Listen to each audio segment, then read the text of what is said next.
Good evening, folks. Thanks very much, ladies and gentlemen, for inviting me to come here. I've just got to work out how to do this. Right. So, when I came back to New Zealand, I did get shoulder tapped and started working for the council, so I was in charge of fixing your roads, looking after your roads, until the ground started shaking. And then I had the pleasure of working with the Family Army and Student Army, clearing silt out of the city 4 times and putting toilets on 4 times. So when I finished that, they decided that I liked hospital passes, so they gave me the job of fixing all the heritage buildings in Christchurch. So we've got 65 odd buildings, $35 million. And excuse me, there's a lot of slides here, so it's going to be a little like speed dating. So if you've got a question, please just raise your hand, except if you're an engineer and an architect, because I'm not going to answer those, because I'm the boss, and I don't go into that much detail. Right, so this is the program as it stands at the moment. The blue bit is what I've delivered since I started. So basically we've got very little left. Most of it's in construction now, or it's on hold. Oops, going the wrong way. Oops, pull that over. Okay, so these are the ones we've completed some time ago. So Avebury House, back a long time ago. Linwood Community Arts, very proud of that because a relatively poor area of Christchurch, that building was on the ground and they were desperately in need of it, so we got ahead and did that really quickly. Curator's House, loved by most. Rolleston Ave, I believe that was a high priority because the person running that was a friend of the Glen Near. Beachcomber Restaurant, I don't take credit for that, it was just before my time. Now Riccarton House, not owned by the council, but we held the insurance policy for the Riccarton Trust. So we stepped in and we helped and we restored that beautiful building. Very proud of that one. Victoria Clock, that was quite a challenge. It had taken a bad knock and there was an artesian well underneath it. There was all sorts of problems there. The sad story of Godley House, well, that was bold. What I was left with was to secure the historical foundations there. Interesting thing, we found over 100-year-old water well that serviced the house, but no one knew about it.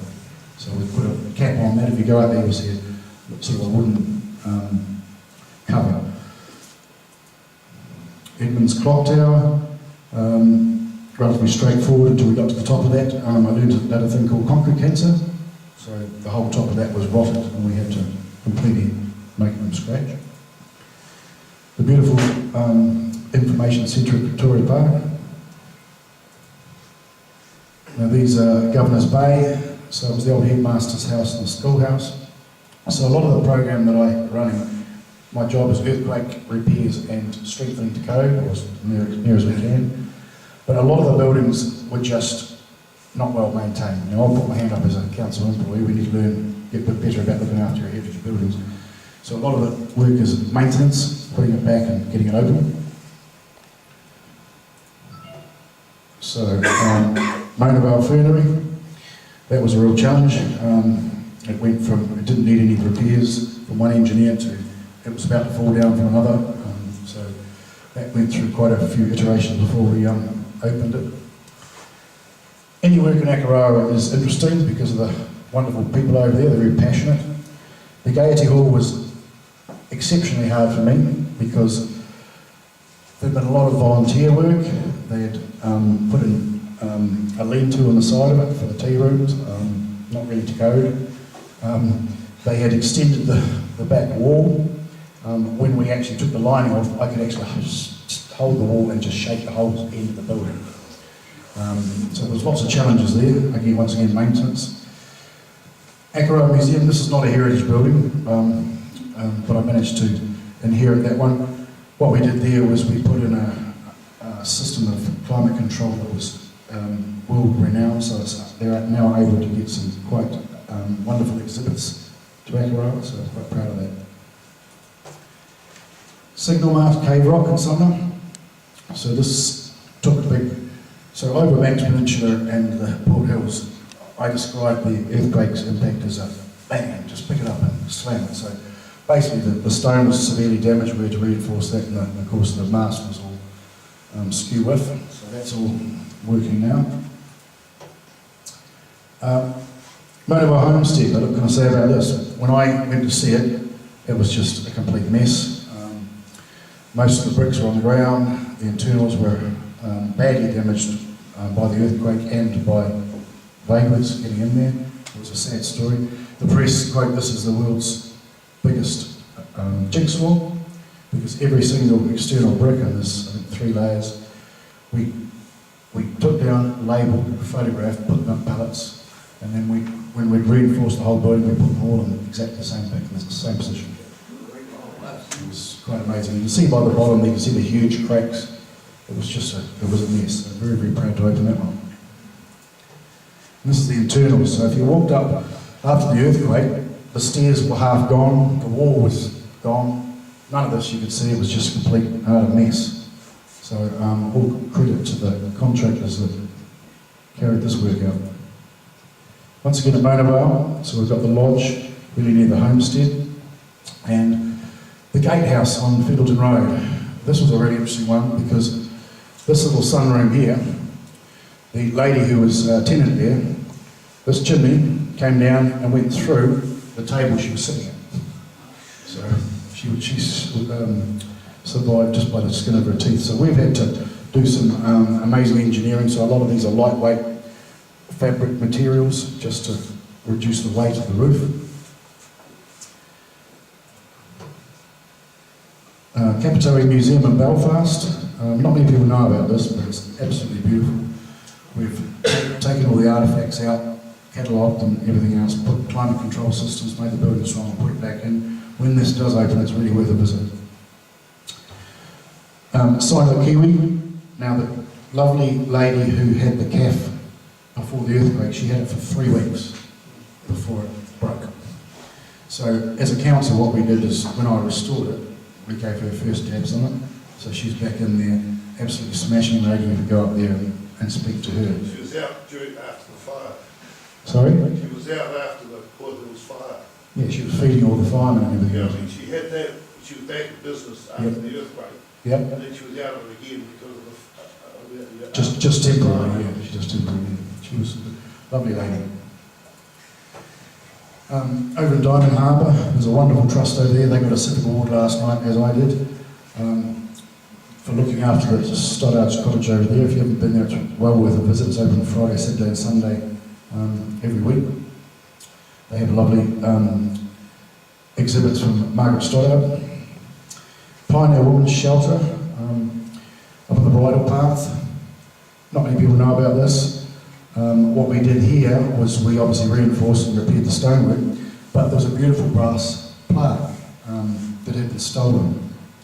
So I was in the process of trying to commission and make a mould to recreate this plaque, when a lovely father and son contacted me from Christchurch and said, we've got this wooden thing in our garage and it looks like it's a mould from this, and it was. So we were able to recreate that beautiful plaque, and I've made sure it's bloody secured to the wall so no little tow can take it off again. So it's worth a visit. Crop Cottage, one of the early houses in Christchurch. That's beautiful. You go in there. It's been restored in a different way so that you can see the original wallpapers. We haven't taken them off. You can see a lot of the original building if you walk through there. It's lovely. Whereabouts is that? That's what's the main road in Littleton, where all the shops and cafes are on. Yeah, that's right. So if you hit, yeah. Not very well known, but beautiful, worth a visit. Sign of the Tākei, huge challenge. So all the parapets and everything had come down. We had lots of internal damage to it. Basically, it was a engineering feat to put that back together without completely dismantling the whole thing. I'll say now, we target, most of our buildings, we target 67% of the new building code. But if you think if we targeted 100, we would lose most of the heritage fabric. So my remit, the resource consent says, put it back looking exactly how it was, and the building consent says, make sure it never fall down. So.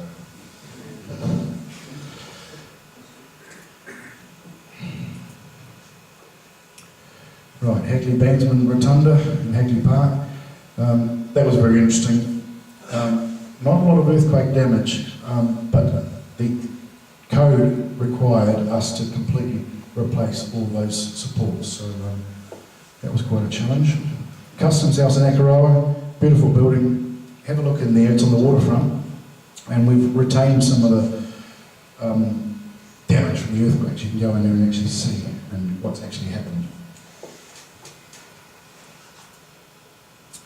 Littleton Clock Tower, that was quite a challenge. We had all sorts of tenders there involving helicopters and everything else. But we managed to get a dirty great crane over on the street there and drop the steel portal frame right through the middle of it. So that's hopefully not going to fall down. Coronation Library in Akaroa, beautiful old building. When I took over the program, it was closed because it was below MBS. So I took an engineer out there, asked him why it was closed, and he said because the bookcase had moved off the wall this much. So we screwed it back on and opened it.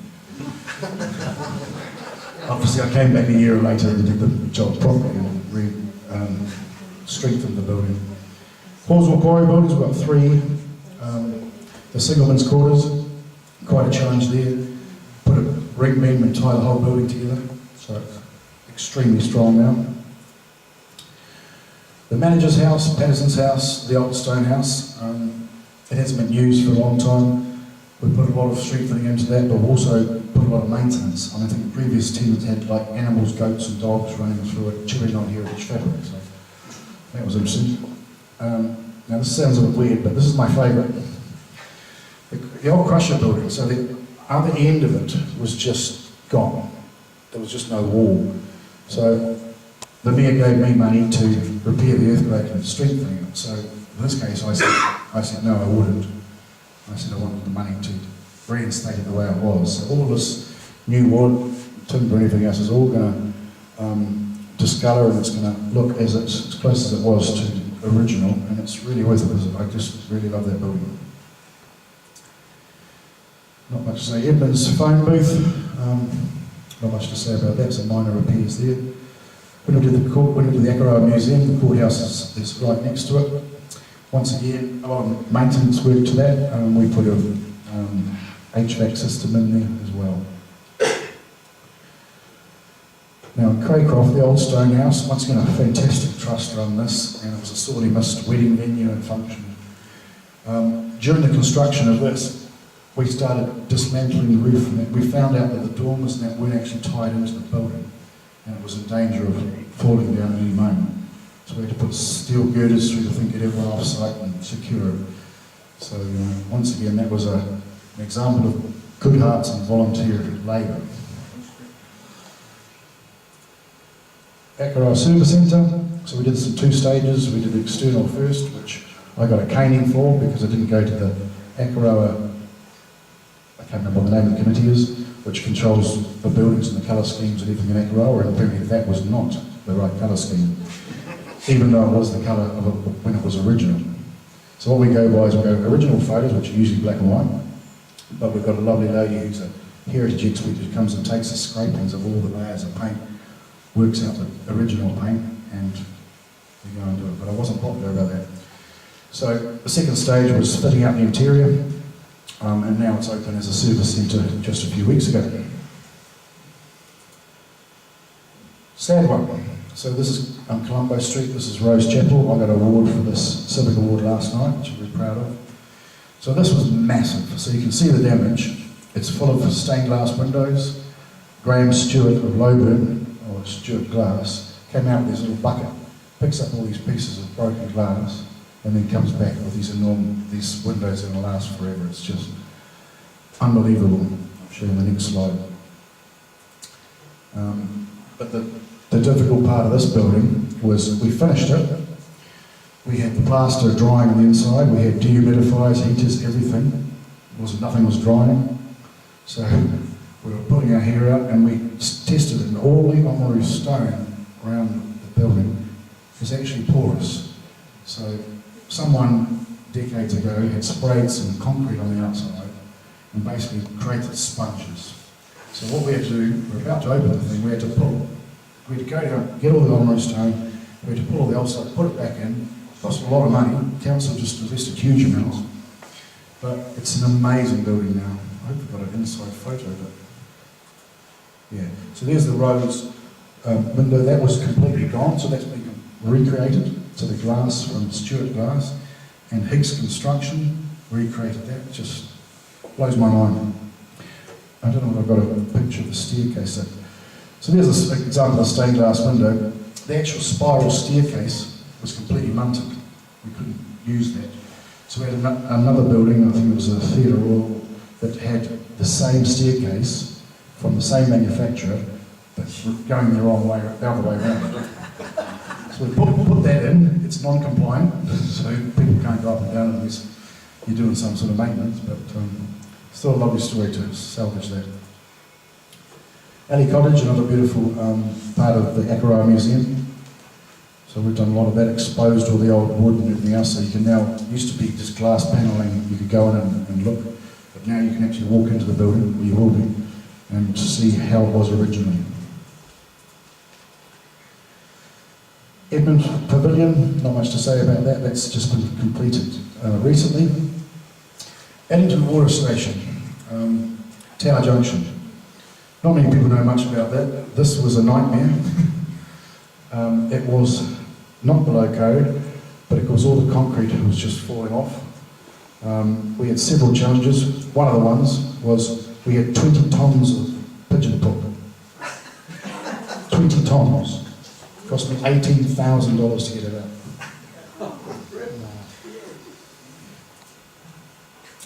Monavale Wall, or some people call it the Rose Wall, we won an international award, judged on that. So we're putting that back, we're just finishing that now, or we're not going to do the whole lot, but we're just going to do a major part of it. So hopefully you'll see the rose people come back and planting there. The Avon River Wall, where you can see what's happened. We've basically sealed off the water, parts of the water, got e-cannon, and we've just been working away. It's a big job to turn around and set the piles right and get it back the way it used to look. Right, in progress now. Rising Home. There's 3 buildings. There's some community workshops, which is some minor works we're doing there. The Rising Home Hall, not heritage again. The challenge was that this corner here fell away from the building because there's a creek over here, so there's lateral spreading towards the creek. So one of the solutions was to pull this beautiful tree out and put a rammed pile of aggregates into the ground to stabilise the ground. When I found out they were removing the tree, I thought, hell, I've either got every engineer I could find in to make sure we save the tree, and now, touch wood, I hope we can. That's in progress at the moment. Now the saddest story, you'll probably remember, I was lying in bed one day with my 2 little girls each side of me, and I turned on the news and I saw this thing up in flames. So we actually went to work in tears that day. So you can see the fire. For months before that, we had these tow rags, all sorts of different people lighting fires around it. I was trying to get security, I was trying to solve all sorts of problems to get them out of there. If it was my day, my dad's day, it would have been a shotgun with rock salt, but unfortunately I'm not allowed to do that. But what they did was they grabbed a wheelie bin, they filled it full of paper, and there's a 135-year-old wooden staircase around here. They wheeled it up to the top, leaned it against the building and lit it. The police caught some kids who had been lighting fires right nearby, but obviously couldn't prove they did this. So that was sad. So what happened with that was I divided the project because we're about to go into repairs. So I split the project in half: earthquake and strengthening and fire. And because I did that, when I went to negotiation with the insurers and loss adjusters, they had no argument because it was all black and white. So I got a bloody good play out there. So she will be opening with the hall in June next year. Beautiful building. You can see the dormers. Basically, we've kept what we can. With the burnt wood, I learned this. You've got to remove it or treat it because you can put a whole building back together and all fixed, and then you get that smell, and then you have to pull it apart.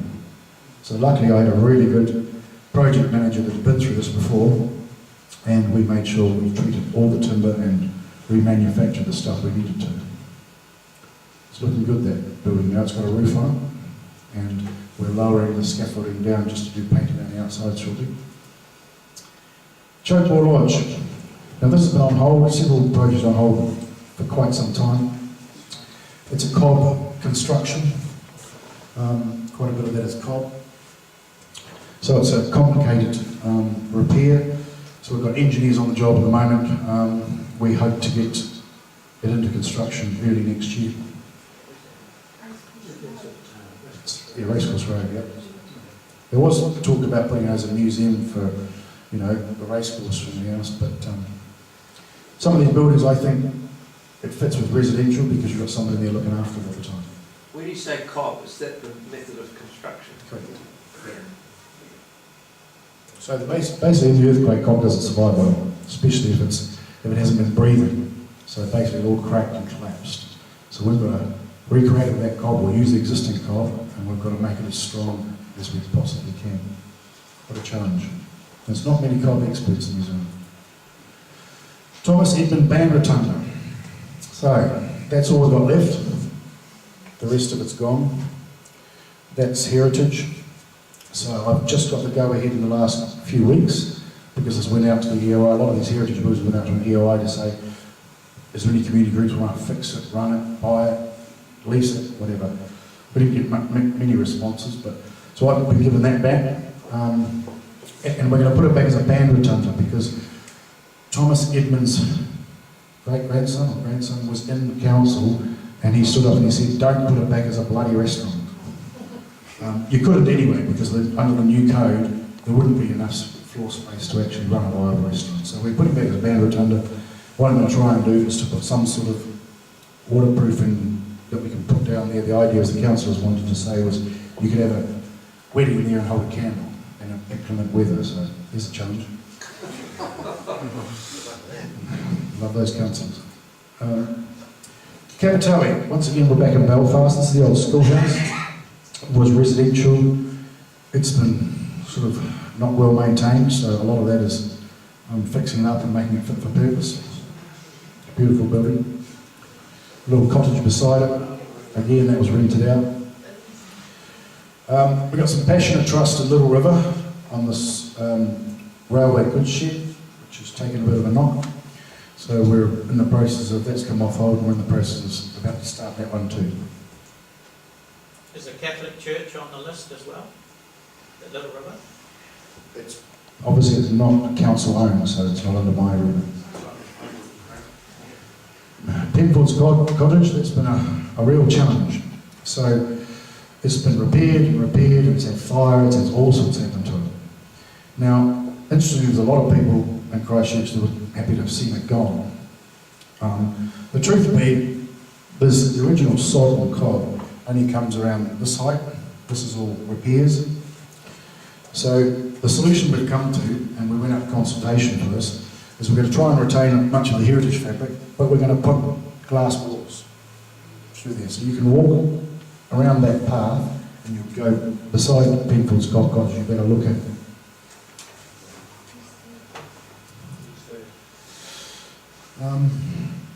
Norwich Quay signal box. Beautiful old wooden building. It's been moved around. No damage at all. Nothing of the earthquake affected it. All I got to do is a retaining wall to make sure that it stays standing. The bathhouse in Mona Vale, I'm a little bit sad at the moment because that's still on hold. And it doesn't look like it's going to have money thrown at any time soon, which is a little sad. Now, many people don't know where this is. So the council horse stables in Littleton used to be on Donald Street. So there's an array of different buildings there. In very poor condition, 3% MBS. The biggest problem I've had here is school kids, homeless people, and more recently, Russian sailors having vodka parties inside there. So we've thrown 75 grand at it to thrown in health and safety to make sure that these people getting on aren't going to kill themselves or lame themselves. So we're still waiting for. I've got money for that, but they're still waiting for a future use. There's no point restoring a building until you know what it's going to be used for. Some people don't understand that one. Kookaburra Hostel, Pigeon Bay, no one knows about that. It used to be a hospital years ago. It's been derelict for a long time. It is heritage. They're throwing ideas about what to do about that building. Now everyone knows when you go through Little River, on the left in the park, you'll see this beautiful Coronation Library. I have money to fix it, and I can fix it.